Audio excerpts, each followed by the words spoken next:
আসসালামু আলাইকুম। কেমন আছেন সবাই? নিশ্চয়ই ভালো আছেন। আমিও ভালো আছি। আজকে রাশিয়াকে কেন্দ্র করে রাশিয়াতে অ্যাডমিশন প্রসেস নিয়ে দুটো কথা বলতে চাই। প্রথমত রাশিয়াতে চায় অনেকে অ্যাপ্লাই করতে। বর্তমানে অনেক স্টুডেন্ট রাশিয়ামুখী। তো রাশিয়াতে অ্যাপ্লাই করার আগে অবশ্যই আপনাকে সিদ্ধান্ত নিতে হবে যে আমি অ্যাপ্লাই করতে যাচ্ছি রাশিয়াতে। রাশিয়া সম্পর্কে সঠিক ধারণা নিতে হবে এবং পরিবারের সাথে বসে আপনি কোন ইউনিভার্সিটিতে অ্যাপ্লাই করতে চান, সেটার খরচ কত, অথবা সেখানে কিভাবে আসবেন, সেই বিষয়গুলো আপনাকে A to Z জানতে হবে।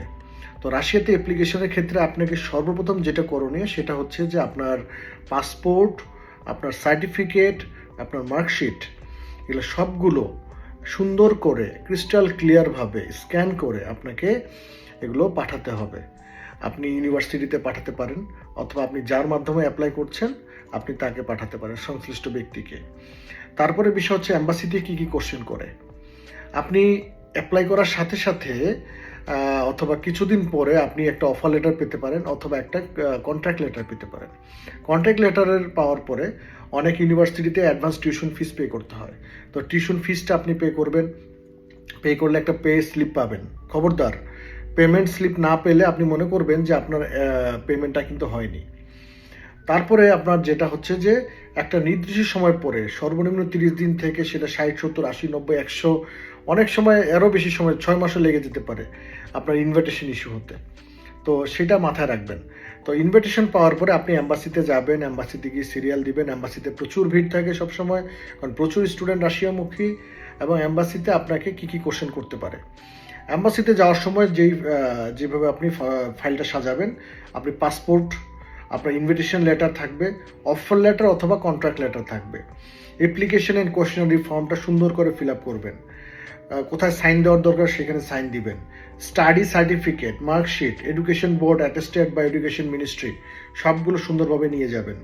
Sponsor letter, affidavit, bank statement not compulsory, medical check up certificate, HIV যেটা মেডিনোভা থেকে করা হয় সেটা করবেন। এয়ার টিকিট বুকিং করে নিয়ে যাবেন। Photo size 35x45, Russian standard, white background, ওটা আপনার সুন্দরভাবে করে নিয়ে যাবেন। পেমেন্ট করবেন বিকাশে, ওখানে কিউআর কোড সিস্টেম আছে। ইমার্জেন্সি হচ্ছে আপনার 19,200 টাকা, আর নর্মাল হচ্ছে আপনার 9,600। 7 দিন নর্মাল, এবং কিংবা কিছুদিন বেশি সময় লাগে, অথবা ইমার্জেন্সিতে আপনার 2 থেকে 3 দিনে ভিসা পেয়ে যাবেন। এখন কথা হচ্ছে যে কি কি কোশ্চেন করে অ্যাম্বাসি ইন্টারভিউটা কিভাবে হয়। অ্যাম্বাসিতে বেসিক্যালি আপনাকে কোশ্চেন করবে কোন ইউনিভার্সিটিতে যাচ্ছেন, in which university are going to study.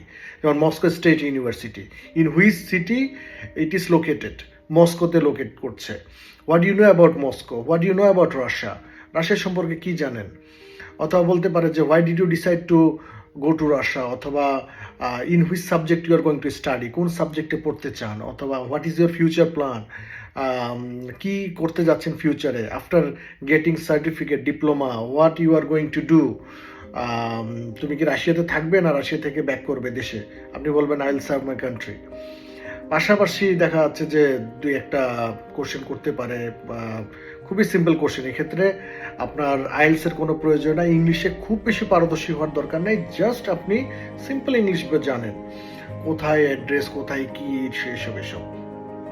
এরপরে কথা হচ্ছে যে বর্তমানে বাংলাদেশে অনেক স্টুডেন্ট প্রতারিত হচ্ছে রাশিয়াতে অ্যাপ্লিকেশন করা নিয়ে। আপনারা যাচাই করে আসবেন, জেনে বুঝে কোথায় কিভাবে কি করতে হবে সবগুলো যাচাই বাছাই করে আসবেন। আপনারা আসার পরে জানবেন এটা না।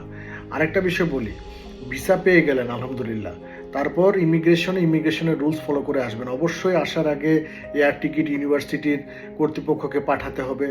পাশাপাশি ইমিগ্রেশন কিছু রুলস আছে, যেমন আপনার দেখা যাচ্ছে যে সব ডকুমেন্টসগুলো সাথে রাখবেন, আপনার পেমেন্ট স্লিপ থেকে সব কিছু A to Z সাথে রাখবেন। ঠিক আছে, বেশি আজে বাজে কথা বলা যাবে না, এবং ওয়ার্কিং ডেজগুলোতেই বেসিক্যালি আপনি টিকিট কেটে আসার চেষ্টা করবেন। প্লাস কারণ রাশিয়াতে অফ ডে হচ্ছে শনিবার এবং রবিবার, আর আপনি অনেক সময় দেখা যাচ্ছে যে যখন আসবেন আপনার ল্যান্ডিংয়ের পরে ইমিগ্রেশন অফিসার আপনি ইউনিভার্সিটিতে কল করে যাচাই করতে পারে যে আপনি আসলে তাদের স্টুডেন্ট কিনা। এটা হচ্ছে একটা বিষয়। মোবাইল ফোনে কিছু প্রাইভেসি মেনটেন করবেন, যেমন সার্চ ইঞ্জিনগুলো ডিলিট করে দিবেন যতগুলো আছে। পাশাপাশি বিভিন্ন গ্রুপ থাকে, আমরা অনেক সময় বিভিন্ন গ্রুপে যুক্ত থাকি, সেগুলো আপনি রিমুভ করে দিবেন। মানে আপনার safety it's up to you. কাকে কখন কোন বিষয় ধরে কিচ্ছু বলা যায় না। এটা হচ্ছে যে ইমিগ্রেশন রুলস। তো এটাই মোটামুটি। তো রাশিয়াতে আসার আগে নিশ্চয়ই ভালো একটু কাপড় চোপড় নিয়ে আসবেন, যেহেতু এই দেশে ঠান্ডা আছে, গরমের সময় সিজন বুঝে আর কি। মশলা টশলা এগুলো নিয়ে আসবেন, রাশিয়াতে বাঙালি খাবারটা সবাই পছন্দ করে, আপনি নিয়ে আসতে পারেন, এই আর কি। টাকা পয়সা লেনদেন আপনি রুবলসে করতে পারেন, বাংলাদেশ থেকে টাকা পাঠিয়ে এখানে বিভিন্ন হুন্ডির মাধ্যমে ব্যবসা করা যায়। বিশেষ করে আপনি টাকা পয়সা লেনদেন করা যায়, এটা এটা আপনি করতে পারেন, অথবা দেখা যাচ্ছে আপনি ডলার নিয়ে আসতে পারেন, ঠিক আছে। এবং অবশ্যই রাশিয়াতে ঢোকার পরে, ইউনিভার্সিটিতে পৌঁছার পরে খুব দ্রুত গতিতে এই মেডিকেল আনুষঙ্গিক কাজগুলো সেরে ফেলবেন, কারণ এগুলোর জন্য অনেকে কিন্তু আটকে যায়। 2-3 দিন 4-5 দিন লেট হলে অনেক সময় দেখা যাচ্ছে যে রেজিস্ট্রেশন ভিসা পাইতে, মানে ভিসা এক্সটেনশনটা লেট হয়ে যায়, এটা মাথায় রাখবেন। পাশাপাশি পাশাপাশি দ্রুত গতিতে আপনি ডকুমেন্ট সাবমিট করার চেষ্টা করবেন। ইমিগ্রেশন একটা ছোট কার্ড দিবে, সেটা রাস্তায় ফেলে দিবেন না, অথবা ডাস্টবিনে ফেলে দিবেন না, অনেকে টুকরা করে ফেলে দেয়, এটা করবেন না, ওটা সাথে রাখবেন। ওটা আপনার যতদিন পর্যন্ত বাংলাদেশে ব্যাক না করছেন আপনার সাথে রাখতে হবে, এ হচ্ছে বিষয়।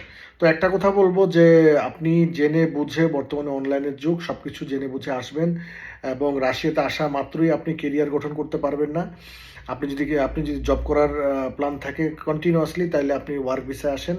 আর যদি না, আমি আমি আমি অ্যাজ এ স্টুডেন্ট কাজ করব, পার্ট টাইম জব করব, প্রিপেয়ার টুরতে একটু ঝামেলা হয় কিছু কিছু জায়গাতে। আপনি চেষ্টা করবেন যে মাইন্ড সেট আপ রাখবেন যে আপনি বাড়িতে টাকা পাঠাতে না পারলেও আপনি পড়াশোনা খরচটা যদি চালাতে পারেন, সেটার জন্য ট্রাই করতে পারেন। বাট আসার পরে সাথে সাথেই আপনি লাখ লাখ টাকার মালিক হতে পারবেন না, 1-1.5 বছর সময় লাগবে। আস্তে আস্তে হয়তো বা আপনি ভালো কাজ করলে, আপনার ভাগ্য ভালো থাকলে, আপনি এক্সপার্ট হলে আপনি হয়তো ভালো কিছু করতে পারবেন। তাছাড়া দেখা যাচ্ছে যে যে কোনো দেশেই আপনি যদি পরিশ্রম না করেন, হার্ডওয়ার্ক না করেন, আপনি ভালো কিছু করতে পারবেন না। তো সবার প্রতি দোয়া, শুভকামনা।